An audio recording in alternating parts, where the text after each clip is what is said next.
अगर तुम्हें पता चले कि ये तुम्हारी जिंदगी का आखिरी दिन है तो तुम उसे कैसे जियोगी।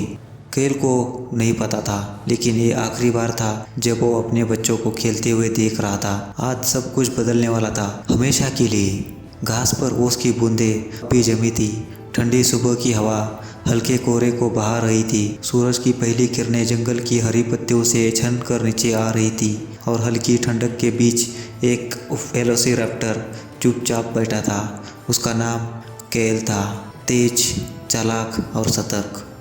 उसकी आंखें हर हरकत को परख रही थी, हर पत्ती की सरसराहट, हर दूर की आहट। लेकिन आज कुछ अलग था। जंगल का संगीत थोड़ा भारी लग रहा था। हवा में एक अजीब सा तनाव था जिसे केल पहली बार महसूस कर रहा था। केल धीरे धीरे उठा। उसने अपने पैरों को खींचा और लंबी सांस ली।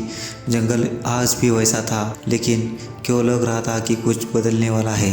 सूरज अब सिर पर था। जंगल की हरियाली अभी भी उतनी ही गहरी थी, लेकिन हवा अब पहले जैसी नहीं थी। केल एक ऊंची चट्टान पर खड़ा था। उसकी आंखें उसके परिवार पर टिकी थी, उसके बच्चे, उसकी साथी, उसका झुंड। लेकिन अब कुछ भी वैसा नहीं था जैसे सुबह था। हवा भारी हो गई थी। घास पर खेलते बच्चे सहमे हुए खड़े थे। उनकी चंचल आंखों में अब जिज्ञासा नहीं, बल्कि अजीब सा डर था। दूर खड़े टीरेक्स की दहाड़े जंगल में गूंज रही थी, लेकिन वह हमेशा की तरह शक्तिशाली नहीं थी। वे घबराई हुई थी। डायनासोर, जो कभी इस धरती के शासक थे, आज पहली बार खुद को असहाय महसूस कर रहे थे। केल ने ऊपर देखा। आसमान में एक अजीब सी रोशनी थी। वो छोटा सा चमकता बिंदु जिसे सुबह केल ने देखा था, अब एक विशाल जलता हुआ गोला बन चुका था। यह अब कोई मामूली तारा नहीं था, यह मौत थी। यह उनका अंत था। पंछी बेतहाशा इधर उधर उड़ रहे थे, लेकिन किसी अदृश्य ताकत ने उन्हें हरा दिया हो। धरती पर रहने वाले विशालकाय डायनासोर इधर उधर भाग रहे थे।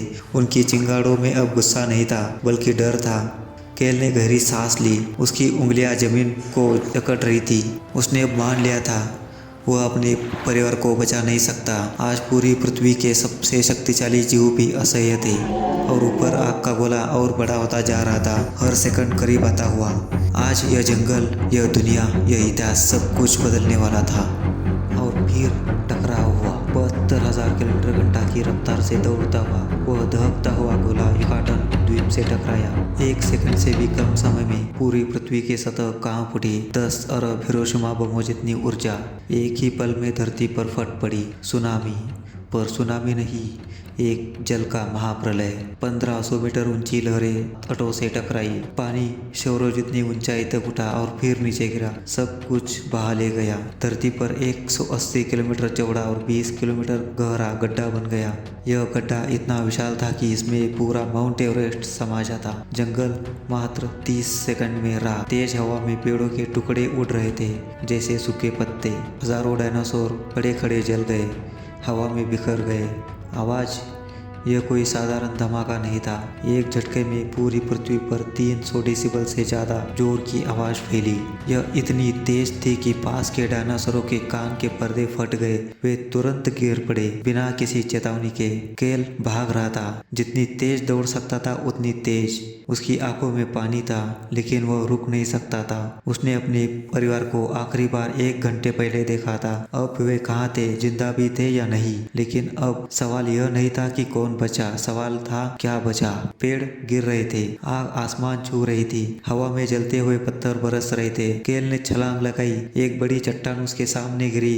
उसने अपनी पूरी ताकत से ऊपर कूदा। पीछे एक डायनासोर गिरा, लेकिन वह उठ नहीं सका। केल बस भाग रहा था, क्योंकि यही आखिरी रास्ता था। लेकिन कितनी भी तेज दौड़ो, तबाही से कोई नहीं बच सकता। विनाश के बाद अंधेरा छा गया। जहाँ कभी जीवन था, वहाँ अब सिर्फ राख थी। जंगल जो कभी हरा भरा था, अब काले कोयले में बदल चुका था। धरती जहाँ कभी गूंजती थी, वहाँ अब सिर्फ धोई की चादर थी। केल जिंदा था, लेकिन यह अब मायने नहीं रखता।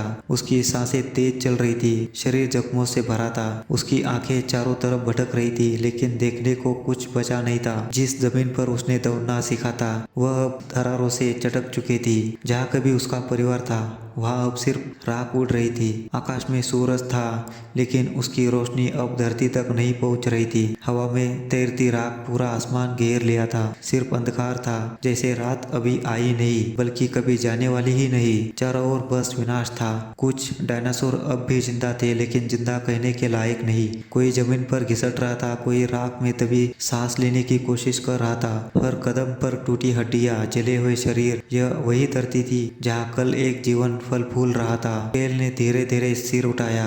एक आखिरी बार उसने उस दुनिया को देखा जिसे वह अपना घर कहता था। कभी यह जगह उसकी थी, लेकिन अब कुछ भी उसका नहीं था। अचानक एक विशाल जलती हुई पेड़ की शाखा ऊपर से टूटी और बिजली की तेजी से केल की ओर गिरी। वह कुछ समझ पाता इसके पहले ही सब खत्म। अब न कोई चीख, न कोई भागदौड़, सिर्फ अंधेरा। यह था अंत, एक ऐसा अंत जिसे कोई नहीं रोक सकता था। डायनासोर जिन्होंने 16 करोड़ सालों तक इस धरती पर राज किया, अब बस इतिहास बन गए।